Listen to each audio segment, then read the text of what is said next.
ఈరోజు షెడ్యూల్ కులాల్లో ఉన్నటువంటి ఉపకులాల మధ్య ఉన్నటువంటి అంతరాలను సరిచేసుకుంటూ వివిధ ఉపకులాల మధ్య ఏకీకృత మరియు సమానమైన పురోగతి కోసం ఉపవర్గీకరణ అమలు చేయడానికి ముసాయిదా ఆర్డినెన్స్ ప్రతిపాదనను రాష్ట్ర కేబినెట్ ఈరోజు ఆమోదించడం జరిగింది. ఇది ఉపవర్గీకరణ అమలు చేయడానికి ఏప్రిల్ 15, 2025 మంత్రివర్గ సమావేశంలో ఆర్డినెన్స్ కు ఆమోదం లభించింది.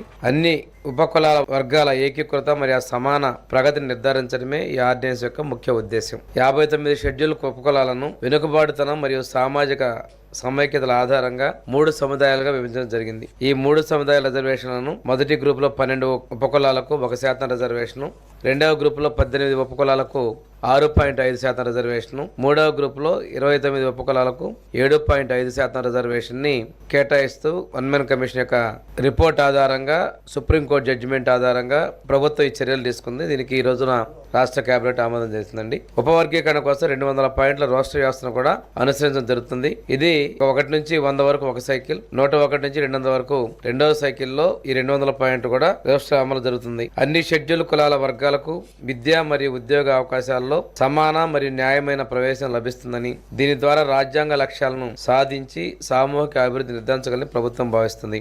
ఈ ఆర్డినెన్స్ రాష్ట్రంలోని 28 జిల్లాల్లో అమలు పరచడం జరుగుతుంది.